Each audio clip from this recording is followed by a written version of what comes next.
Hi there. This is a little lecture on the responsibilities and rights of directors and office bearers. This is about the basics before we get on to all the Lani stuff about how directors should behave and what their responsibilities might be in terms of the King Code of Corporate Governance and all the rest of that stuff. So let's introduce it, and we say, right. Now there are numerous court judgments looking at what directors are. Perhaps best summed up that directors are the brains and 10 fingers of the company. A company is an artificial person with no soul to kick and no body to damn. We know that it is the directors that are in charge of the company and must ultimately take responsibility. The question is, what are the responsibilities? How far do you go? In my life, 20 years ago, I was a director of various companies. Today, I would rather wash your car than be a director, because I don't want to be liable for your actions. And let's go and put down the ground rules. So we start off with the company structure. We have the shareholders, they are the owners of the business, and then there is the company. Now, going back in history, the shareholders were the lords with the money. They didn't exactly want to get their hands dirty, so they appointed people to do work on their behalf. That's management. That's the board of directors. They are the people that go out there and get their hands dirty. We now have to introduce a new party into the whole equation, which is also the stakeholder. Now, the stakeholder doesn't actually own the business, but they have a say today in what happens in business and the cost of doing business. We'll analyze that in a lot more detail. Off we go. The old structures used to be that you had a board of directors, you had a chairman, normally an old bloke, who were pitched up from time to time just to put a name on the letterhead or the front door. The chairman today has different actions, but the old chairman used to say, right, there is the CEO. In the old days, we might have called him the managing director or given him another great big name and all of the rest of that. And he controlled the operational directors. That structure is changing a lot today. And we say, well, it might look something more like this. We have a chairman today, but his responsibilities in running a company and being the go-between the company and the shareholders and the stakeholders. What we have today is that the CEO is really reporting to the chairman about what is going on with his operational directors. But we have to introduce new categories. We then have the board committees. Particularly in terms of the Companies Act, you have an audit committee and a remuneration committee. They also report to the chairman. And the King Code prescribes that you can have as many committees as you want that report back to the board. The CEO is not necessarily in charge of those committees. The committees report back to the board of directors. And then we have the non-executive directors. They don't get their hands too dirty in what's going on. They pitch up at board meetings, and they're supposed to provide some overall guidance in what you are doing. We get quite a lot of a relationship today between the non-executive directors and the board committees, where non-executive directors might be specialists within their field that are appointed to the board committees. So that's the type of structure that we're going for today. So let's look at it in terms of decision-making powers. We have employee decisions, the lowest form of decision, but they can still be made. Then we have a director's decision, where a director is empowered to make decisions outside of the board of directors. Then we have decisions that have to be made at a board of director level. Above that comes a shareholders' resolution, where we have to get the owners of the business and the management of the business to work together at coming towards a major decision. And then you can have special shareholders' resolutions. Normally, a 75% majority of shareholders have to agree to them about the really big decisions. Now, the level at which people can make decisions varies from company to company. The authority to make decisions can either come from a company's MOI, Memorandum of Incorporation, or it can come from a shareholders' agreement, or it can come from the board of directors that has delegated decisions downwards to individual directors, to an employee, etc. So one always has to, when one makes a decision in a company, say, do I have the requisite level of authority to make a decision? And one has to find out where you stand in the corporate structure to achieve that. Right, so let's start off with some basics here. So a company is managed by the board of directors that we know. A director is now in a position of trust to the shareholders and third parties dealing with the company. That goes even further than individuals who might be contracting with the company. It goes to dealing with the stakeholders as well. King 3 introduces the stakeholder into the arrangement. The Companies Act is not particularly equipped to deal with stakeholder relationships. That has to be evolved further in terms of the King Code. Then we have a fiduciary relationship which imposes onerous responsibilities to a director, and a breach of those responsibilities today carries serious consequences. Now this is where one has to be careful when one even agrees to become a director. We are saying we can no longer walk away from companies and saying, well, I did my best, I wasn't an expert in that field, tough luck if your company goes belly up. The idea of the Companies Act and the King Code is to pin responsibilities on those who are nominated as directors. These responsibilities used to form part of the common law in the past. They were very difficult to enforce prior to the new Companies Act. One of the new great responsibilities in the new Companies Act is it seeks to further pin down the relationship between the directors and the company, and to make the directors responsible for the actions of the company. A breach of your duties as a director is now a statutory offence, so those who want to complain have got recourse through the Companies Act and not only through the common law. Right, so we get on to appointment as a director. When a company is incorporated, it must appoint one or more directors, and the Companies Act says that if it's a private company, there must be one director from the start, or if it is a public company, at least 3 directors. The memorandum of incorporation may be altered to look at the number of directors that are on the board of directors. Now, this is one of the first documents that you must ever read if you are appointed to the board of directors. You've got to understand the MOI and how many directors are there, who appoints them, what are their responsibilities, what are their levels of authority.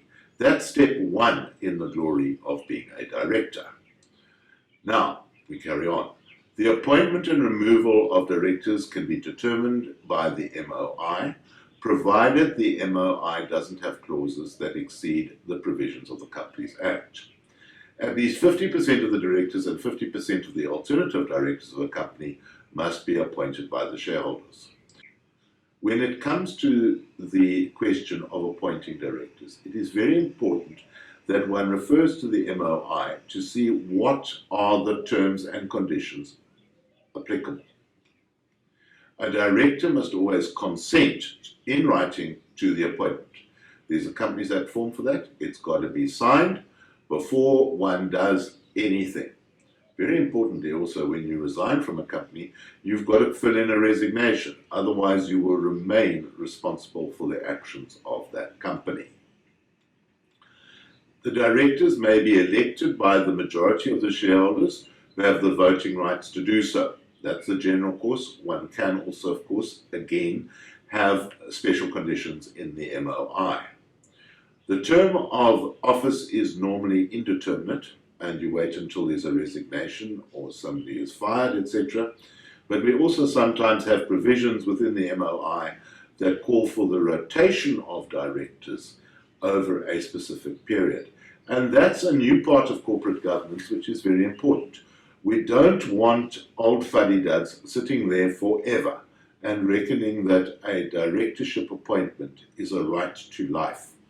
Very important in directors is the annual evaluation of a director in terms of the King Code. which says, are they making a contribution? If they're not making a contribution, then it is the company's responsibility to get rid of them, in spite of what the rights that might be contained in the MOI. The MOI and the Companies Act have provisions which say certain people cannot be appointed as a director or a prescribed officer. Those are normally if you've been insolvent, for example, if you have a criminal record, etc. And the MOI might extend that a little bit more and say there's certain people who we specifically don't want on the board of directors. It's unusual that that happens. The MOI normally regulates the number of directors rather than looking to exclude directors. A director may be removed from office by an ordinary shareholders' resolution. So we often see this in big corporate battles, that a particular shareholder is not happy with the director, wants them gone, and they want shareholders that they have nominated to take their place. Well, how do we do that? We have to call a shareholders' meeting. Then you have an ordinary shareholders' resolution, which is normally a 50% majority of shareholders, and they can ask a director to depart. However, very importantly in that is that if there is such a meeting, the notice must be given to the director concerned that there is to be such a meeting, and the director must be invited to state his part to the story. Again, we are in the new South Africa. We don't just fire people through a resolution where people are not allowed to have engagement and participation in the process. So we would have to give a departing director the opportunity to address the shareholders. Then we have remuneration. Now, the Companies Act requirements with regard to remuneration are not that extensive. Shareholders are entitled to be remunerated, and there's supposed to be a special resolution every 2 years. And then the director's remuneration must be disclosed in the annual financial statements. The important issue on this is King 3 extends the provisions relating to remuneration.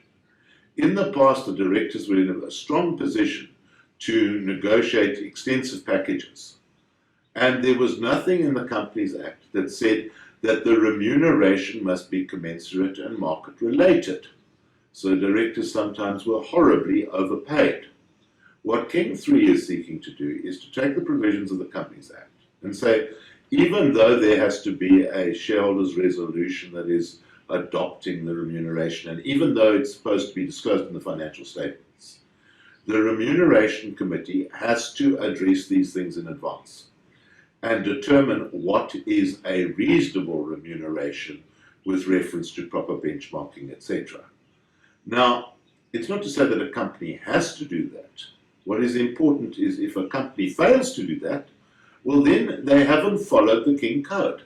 And that follows all the way back to the fiduciary responsibilities of directors to be responsible in what they're doing. So even though you can't be directly prosecuted for not having a remuneration committee, one will be left in a very dicky position later in life if you've got a problem with the director's remuneration and you didn't have a remuneration committee in place. Then loans and financial assistance to directors. It's generally not the job of a company to provide loans and financial assistance to directors. If a director wants to get a loan, they should go to a bank. The company's not in the line of business of doing that. So the board may authorize financial assistance to be given to a director. Such financial assistance can be a loan or a guarantee to each director, and there is provision made for that in Section 45 of the Companies Act. But if the board adopts a resolution giving financial assistance, the shareholders must be informed in writing. And above that, you've also got to inform the trade union about what you are doing. So it's not that there is an exclusion. There is a procedure that must be followed in terms of Section 45.5 if you are to give a loan to a shareholder.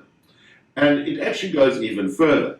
It says this financial assistance can only be granted, very importantly, in terms of employee share schemes, or in terms of an approved special resolution of the shareholders approved within the previous 2 years. And we cannot override special conditions which might be in the Memorandum of Incorporation. That's all for you there in section 45.3. Then we take it further and it says, in addition, even if you've gone through all the procedures and passed all the special resolutions and told the trade union that you're going to do this, then it is important for the board to make sure that the company is still solvent and liquid after granting the director a loan. Now, these provisions often come up in the context of BBEE transactions, where one is looking to recruit new, qualified, competent, and ambitious management into a company. You're trying to give them a stake in the company, but they don't have the money to buy that stake. Well, in those cases, the company can give them financial assistance to buy shares. What's very important, though, is that you have to follow the full procedures to achieve that, including, at the end of the day, the liquidity test to make sure that the company can afford it. If a loan has been granted, then it obviously has to be disclosed in the annual financial statements. Now, that used to be a big thing in the old Companies Act. What the New Companies Act is seeking to do, along with King 3, is to preempt the overgranting of loans by putting a procedure in place right up front before a loan is even granted. Noting it in the financial statements later on is not really the solution that we're looking for. It is clearly the intention of Section 45 of the Companies Act to protect the company from directors who wish to finance their personal affairs. And then we have a very important clause. A director is liable if he was present and participated in a decision to extend financial assistance, if he failed to vote against a resolution or agreement, knowing that it was inconsistent with either the Companies Act or the MOI. What's important in this is that you can't sit in a board meeting and simply say, well, I don't really agree with this, but I will turn a blind eye to what is going on. In the old days, a lot of directors used to say, I'm going to recluse myself from this decision. I just don't want anything to do with it. That doesn't help you very much today. It's either right or it's wrong. You're either pregnant or you're not. And a director has to stand up where they believe and they say, the terms of this are unfair, we haven't followed the right procedures, or whatever other reason, and actively vote against the granting of financial assistance if it is not appropriate. Then we have board meetings. Now, board meetings have to be conducted properly, and a lot of companies go a long way in getting this wrong. Yes, we can have them by electronic communication. That's okay. The board determines when meetings will take place, but they have to look at the MOI and the rules of the company to state when boarding meetings will take place. Note that the King 3 report specifies that directors' meetings should happen 4 times a year. That's just the start of it in terms of Section 73. All directors must receive proper notice of a meeting. Why are you having the meeting? There must be a board pack prepared for the meeting so that directors have a chance to prepare themselves for the meeting. And a majority of directors must be present at the meeting before any vote can be called, and a majority of vote casts should be enough to pass a director's resolution, again subject to the provisions that might be in the MOI. Now it goes further. Minutes must be maintained of all directors' meetings, including all directors' financial interests, declarations, as well as every resolution adopted by the board. So what we normally have sitting next to the chairman is what we call the minute man, or the minute person. They are looking there to actively record everything that happens in a board meeting. In the next board meeting, those minutes are then presented, and you, as a director, are expected to have read those minutes before the next board meeting and be in a position to comment that they are a fair reflection of the previous board meeting. This is where board meetings go so wrong, where people do not properly review their directors' packs. Then we have resolutions of directors. They must be dated sequentially, and they must be kept as a permanent record of the companies. Minutes and resolutions must be signed by the chairman of the meeting at the beginning of the next meeting, before we attend to any new business. We also have to have a register of directors, both past and present. It's got to be kept for a period of at least 7 years after the resignation or retirement of a director, and must record the following information about each director. So we're going to have name, ID numbers, etc., nationality, and occupation. So that is all put on a form which you sign when you have become a director. We've also got to have the date of election and appointment of a director, the name and registration number of every other company, domestic or foreign, of which that company director may be a director. Now that is very important, and it's a compliance matter that a lot of directors get wrong. It's very important that the board is able to see what else you do in your life and what other interests that you might have outside of the company. This is all put on the form together with any other prescribed information, but those are the essential parts of it. The board may also then start appointing its committees, consisting of directors, and then delegate authority to those committees. Now, committees have become a critical part of governance of a company. It's really impossible today, with all the regulations and codes that we have in business, for the board to be a specialist in everything. But on the board are various members, and there are also staff in an organization who are specialists within each field. So the board is there to delegate authority. And it's there to say, right, we need a remuneration committee. Who are the nerds or the experts in charge of this? Let's delegate it down to them. They can go and find out, and then the committee will report back to the board. Committees may include non-directors, but you must also remember that if a person isn't allowed to be a director for some or other reason, they can also be disqualified from being on a company committee. Non-directors serving on a committee are not entitled to vote on these matters. The Minister of Trade and Industry can also create categories of companies that are required to have, for example, a social and ethics committee. All public companies are also required to have a committee for the audit committee, comprising of the directors of the company. That is an extension of the latest requirements in the New Companies Act. But let's have a look at it. Let's start off a board meeting. And the top of the agenda of a board meeting is often underscored, and people are not paying enough attention. The chairman would start off by welcoming everybody. That's not just to be nice, it's to establish, do we have a quorum of directors present? Has everybody received notice of the meeting, including board papers as to what has been discussed in the meeting? In other words, are we ready to progress with the meeting? They'll then pass around an attendance register, which each director has to sign. The chairman would then deal with new appointments and resignations. Then there would be the minutes of the previous meeting, and the chairman will ask, have you all read them? Do you agree to the content of all the documents? Is there anything you want changed?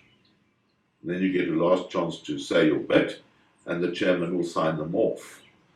A lot of people underscore that by not reading the director's minutes from the previous meeting.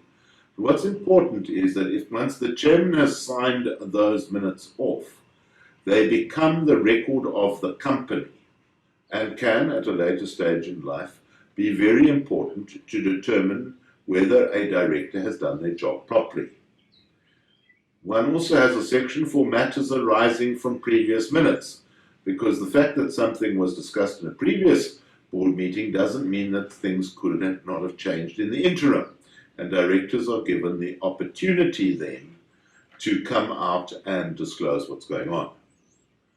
Then we have the declaration of interests of directors. Again, this features greatly in social media, where people actually fail to disclose their association with other companies. And it can get quite embarrassing where a director has interests outside of the company that have not been disclosed, and that is subsequently picked up that the records of the company never had the recording of what was going on.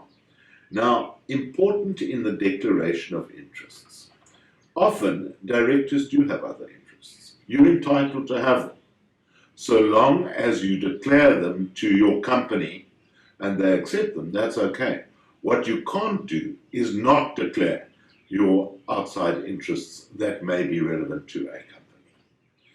After that, you would get the order of business for the day and this discussion of new business. So what you have to take from this is that it is very important that each board meeting has a set of rules within the Companies Act or the MOI that has to be followed before you even start a board meeting. And it has to refer back to previous board meetings to make sure that we have recorded everything correctly before we start any new business. We'll have a look at this in further detail in the next lecture.